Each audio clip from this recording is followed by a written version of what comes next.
Okay, we are live again, and today's guest embodies the Vancouver lifestyle. Her Instagram tag is Shanna Outdoors, and that's exactly where you can find her. With her dog Piper and husband Alex, climbing a mountain at 6 a.m., doing a 50K trail run at lunch, mountain biking after work, and spending the evening on the paddleboard. When she's inside, she's helping her clients look after all of their insurance needs. Today we are looking at Vancouver through the eyes of Shanna Liber, insurance advisor with Cove Advisors. If this is your first time to the channel and you want to know everything there is about real estate in Vancouver, subscribe below. Welcome to my weekly series, Vancouver Through My Eyes, where I interview a local Vancouverite and we talk about what it's like to live, work, play, and invest in Vancouver. Tap the bell for notifications to be the first to hear insight from our latest guest and keep current on all things Vancouver real estate. My name is Megan Becker, local realtor. I'm passionate about our city and helping people make moves within it. So give me a call, text, or email, and I'm excited to help you make moves in the best city in Canada.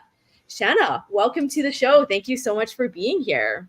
Yeah, thanks so much, Megan. Love your intro. Love this whole kind of feature. And I know there's a lot of people out there that are like us that are transplants to Vancouver. So I think it's a unique perspective and love the idea. Yeah. And I was really excited to have you on the show here because, we have a very similar story, moving from Edmonton, restarting a career essentially in Vancouver in we'll call it a challenging market. And you were, a little bit ahead of me. And so I'm so grateful and appreciative of just all of the professional tips that you've provided me, as well as just the lifestyle stuff of these hikes to do and this thing to do. And I'm really excited to dive into a lot of that today. Yeah, sounds great. So maybe start off with what you're originally from Edmonton. What inspired the transition for you and Alex and Piper to head over to Vancouver? Yeah, so we've been here about 3 years now. We thought we would be in Edmonton forever, probably like most people that were there. But I say this often to people, and we had what I'm going to call my COVID moment, where we just sort of question things. We're like, do we really like living here? Like, nothing wrong with Edmonton. I just think we were looking for a different lifestyle. And I have family here in North Vancouver. We come down here every summer. And after the COVID summer, we came down here. We just thought, oh my gosh, like we felt like at home there. Yeah. And Edmonton maybe just wasn't feeling so much home for us anymore. So we don't have kids. We had good jobs, but we just sort of thought like, can we do something different? And we thought, you know what, we're still young. Let's take the risk and see if we can make it work. And now we've been here 3 years. So yeah, it was scary, but like I firmly believe it was worth it just to live the lifestyle, kind of like how you described. I spend most of my time outdoors. Yeah, exactly. Yeah. It's so cool that you guys made that happen. I'd love for you to share, not to talk necessarily about the challenges, but I think you've painted this picture of an ideal. And even for me, I've wanted to live in Vancouver for almost the last 10 years. And I haven't really, the biggest thing was the financial part of it, is there was never the right time, quote unquote, right time to make it happen. And a lot of it had to do with the financial part of it.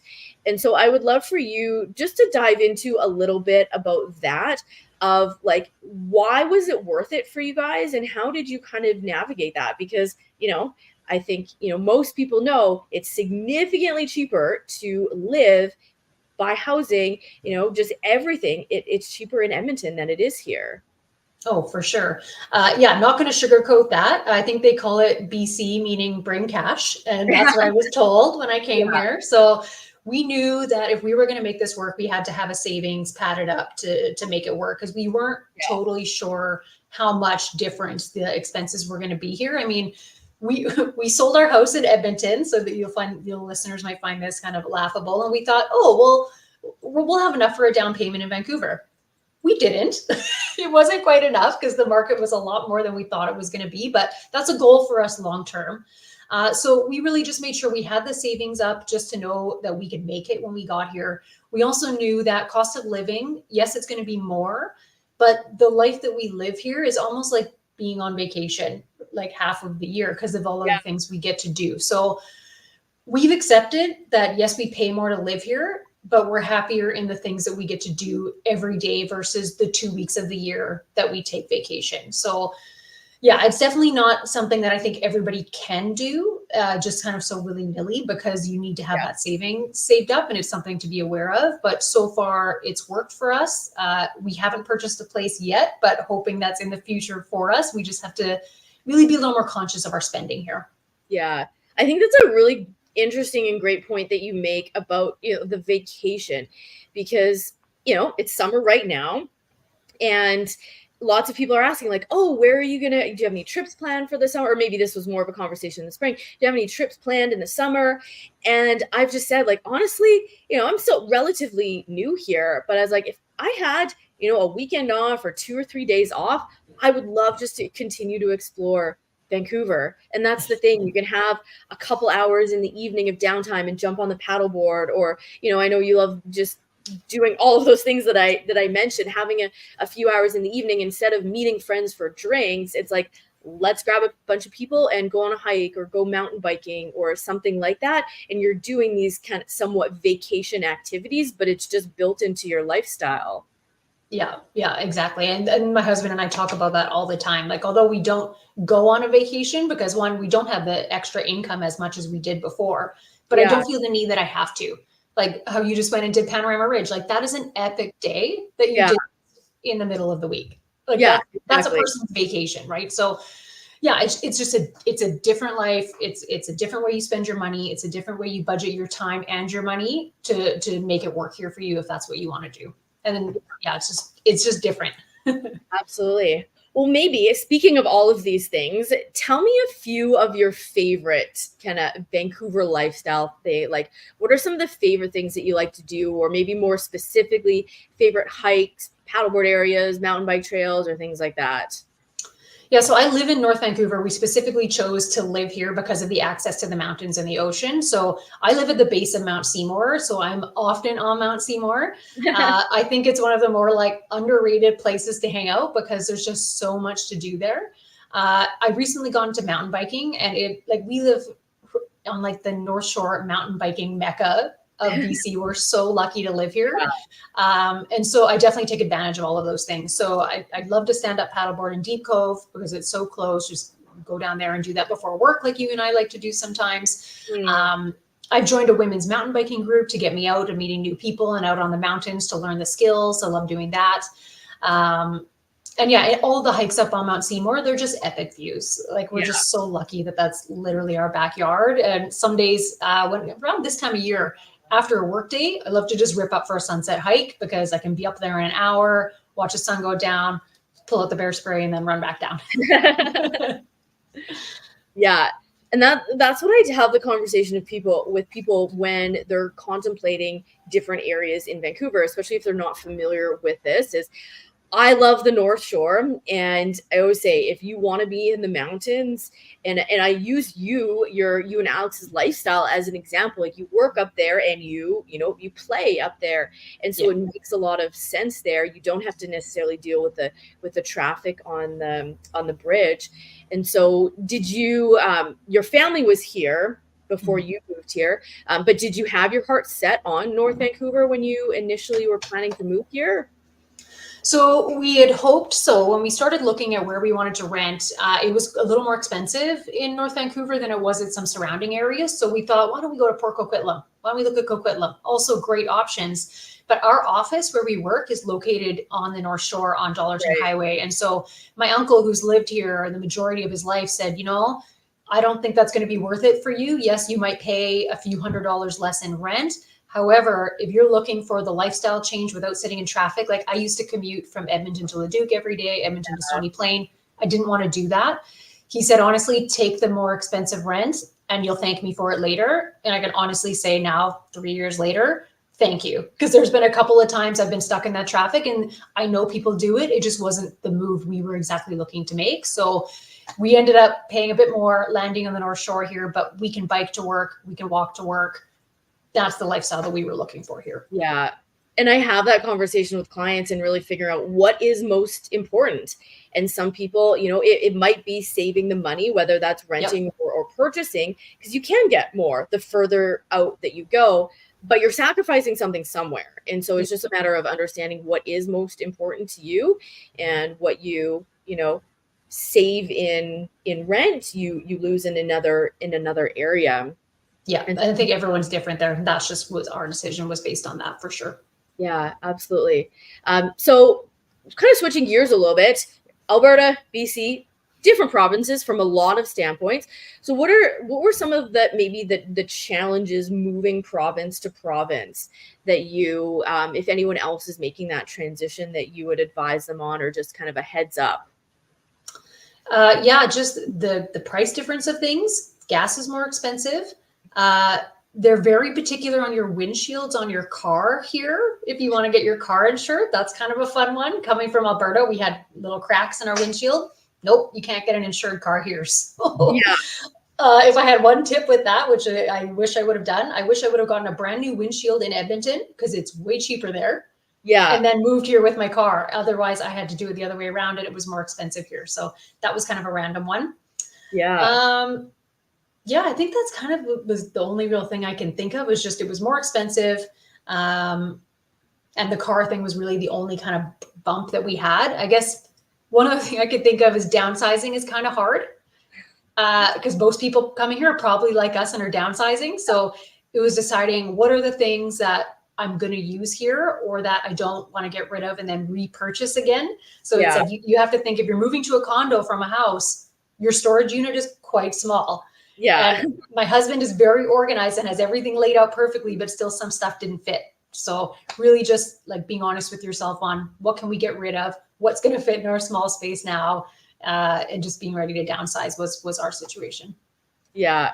No, it's a very good point, because I've had that conversations. I've had a few clients move from Alberta to BC, even a large condo, a 1,200 square foot condo to a 600 square foot condo. Or most often it's a house or a townhouse to a condo. And it's just understanding, yes, it's smaller, but understanding your lifestyle. Because and that's what I found here is in Edmonton, I was more inclined to stay in my home because, for half of the year it's freezing cold and you don't really want to leave. So people are more inclined to like making all of these different areas of their home. They need all this separate space. Whereas I found, and it depends somebody's lifestyle again, but depending where you live and what you do, if there's less square footage, you're like, I find I'm not home as much. If there's downtime, I want to just hang out on the seawall, or I'll go grab my laptop and, be out and about. And so it's just understanding your lifestyle Yeah. and having, good closet organizers, or, all of those little things to create space where there's not a lot of space. Yeah, everything has to have a function. If it's in the house, it has to be able to have storage or something else alongside Yeah. of it. Yeah. And I think with the condos here, like at home in Edmonton, most of us had a gym in the basement, or most of us, would do those kind of things in the basement. Here, most condos have a gym, so all of that stuff at least we didn't have to worry about. So some things made sense and were easy to get rid of, but it definitely put some thought into, okay, what do we need to keep and what do we not need to keep? Yeah, absolutely. Well, let's shift gears over to more the professional side. So you started in a brand new industry here. You're moving to a very competitive market. There's a lot of people here starting a new career and starting a career that is essentially like a sales career.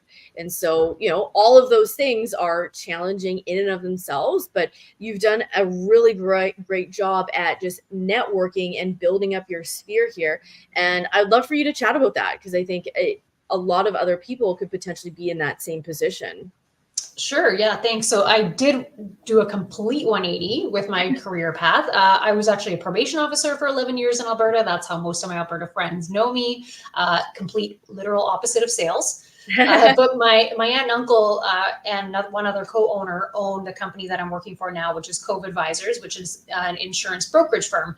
And so when I was considering moving here, I just didn't think I could do it as a probation officer on their salary because it's just much lower here. So that was a big part of our decision as well. Like, okay, so not only are we moving and selling our house, my husband and I are both quitting our careers, our 11-year pensions, like it was scary. It was a whole lot of stuff, but I'm happy that we had somewhere to land. And that's also something I'm very fortunate and grateful that we had that. So my aunt and uncle at Cove took us in and are sort of teaching us the ways on insurance and the ways that it should be done properly. And I'm very excited that I have that guidance. But yeah, jumping into a sales job, oh my gosh, not knowing anybody here, that's a whole other world.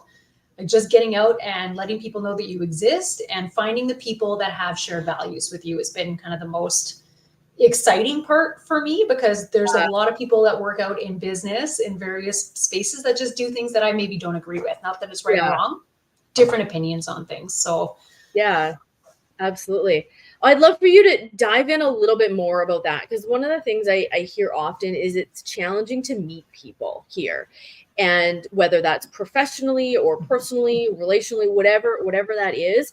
So talk a little bit about how you've gone out and built a sphere, because you have done a really great job at it, and I believe from what I know of you, it's very organic to who you are, and that's something that I really do admire in you. Thanks. I also see that in you, so that's probably why we connected. But yeah, I connected with quite a few people from the gym. I think just, finding the things you like to do will also bring like-minded people towards you. So I've been to quite a few of the CrossFit gyms here. I went to a few of the lifting gyms for a little while, just trying to find my place and really what I want to be doing with my activities every day, because there's so many options. So some local business networking groups I'll pop into. The company that I work for, we are a certified B Corporation. So that opens up a whole other group of like-minded people that are using their business as a force for good versus just gaining a profit. Yeah. So I go to a lot of those networking events. Our company is also what's called a 1% for the planet, which means that 1% of our profits every year we donate to help the environment in some way, shape, or form. So there's a lot of networking things there where we're also meeting other business owners and people just in business that are trying to do more than just, make a buck and also give back where they can. So I go to as many of those as I can. And then the other really big one is just like women events. I just love working with other women in business. I love guiding them through various insurance things, because insurance is like, oh my gosh, just frustrating on the best of days. And I just find I connect with women really well with that. So some of the favorite things I guess I do are some of the ones that we go out and do, just like going on our hikes with other people, because like doing something kind of hard, but being in nature and just connecting with people, like that's one of the best ways. So I would say it hasn't been difficult to meet people here. You just have to do things a different way. Yeah, that's a really great way to put it.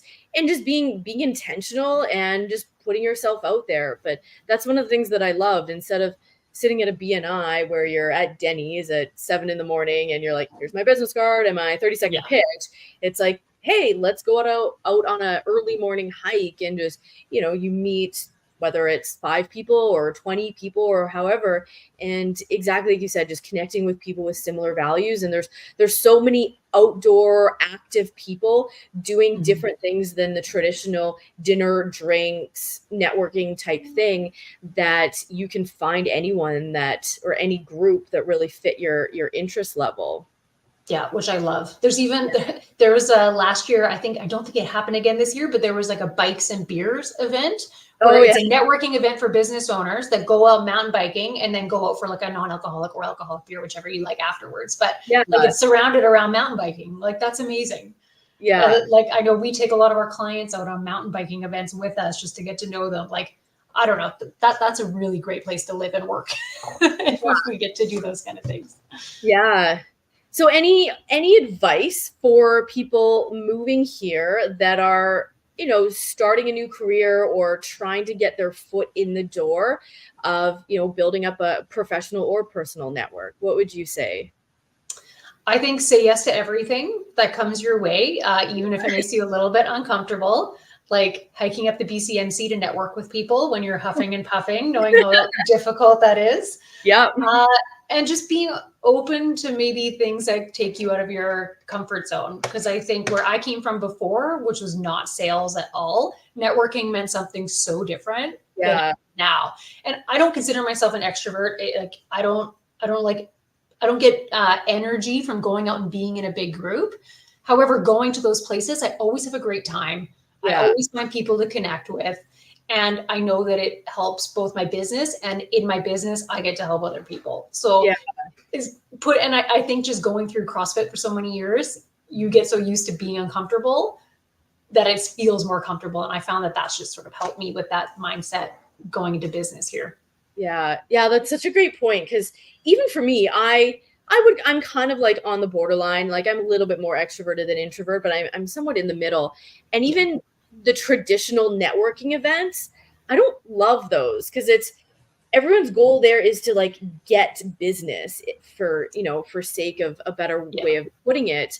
Whereas if I'm going to a new CrossFit gym, or I'm going hiking with a group of people, or different meetups, whatever that is here, the intention of that, the activity is to do the activity, is to do the hike, and everybody is uncomfortable in that. And then everyone's going there to, to do that, but also to meet people. And I think it just, it creates such a cool environment where people kind of drop their guard, and they're excited to be there and meet new people, but they're also kind of like, is everyone else going to be out of breath climbing this mountain? Yeah, I love that. There's just so many different cool things to do here to meet people, and you just got to say yes to go do it. And I like to get to know people versus trying to push or get business on anything. Like that's never my goal. Exactly. I just like to get to know people. So yeah, love that. Yeah, same way. And I think that's why we connected. It's, it's such a relational business in both of our 100%. Industries. Yeah. But tell me a little bit about, we'll wrap things up here, but tell me a little bit about what you do as an insurance advisor and your ideal type of client, and then, how people can best reach out to you. Sure. Yeah. So I help guide clients in finding insurance solutions based on whatever situation they have. So a common one that might be relevant to the viewers that you have is if you're in the market for a mortgage and you want to have some sort of insurance in case something happens to you where you're unable to pay your bills, or something happens to you where you are unable to go to work, you're dealing with an illness or injury, something catastrophic. Often a product is being pushed from a bank for you to get this mortgage insurance. And I think it's overwhelming for clients to know, like, is this a good product? Is this what I need to get? Does this make sense for me? There's so many things out there. So what I like the term advisor is that really I'll show you what your options are, why one might be better than the other, and to help you make a decision. Yeah. So that's one of the things I do with sort of the mortgage market. And on the other side of things with insurance, possibly related to your viewers, if you're a real estate investor and you have a lot of doors in your portfolio, that means you're going to have some capital gains tax when it comes time to either sell the properties or if you pass away. So really just doing some planning there at the front end of things is really tax efficient, can make sure you're set up in the long run. And it's something that would not result then in a fire sale if that's not what you want to have happen. And that's often never what we want to have happen. So I help a lot of investors kind of on that, just get things ready from the beginning and plan for that. So my ideal client, I mean, I love really working with kind of anybody that's in business. If you're just a family, I do a lot of families with new babies that they just want to make sure that they're covered if something happens to them, and that they know that they can have space to breathe in their day-to-day lives, right? So really kind of anybody there. Or if you are in the investor market, we have a lot more strategic planning people on my team that I bring in and can help you with kind of anything more complex as well. Absolutely. That's awesome. Well, I will link all of Shanna's contact info in the description box below. So please reach out to her. And thank you, Shanna, so much for joining. And thank you guys all for watching. I love helping people make moves within our city, but my second favorite thing to do is connecting all the amazing people within it. My goal with this series is to highlight what it's like to live, work, play, and invest in Vancouver, and connect all the amazing people within it. So if you know anyone who shares a unique perspective on living in Vancouver, I'd be so grateful if you could connect me with them. All my info is in the description box below. And please remember to like, comment, and subscribe. And we'll see you all next week, where I'll be back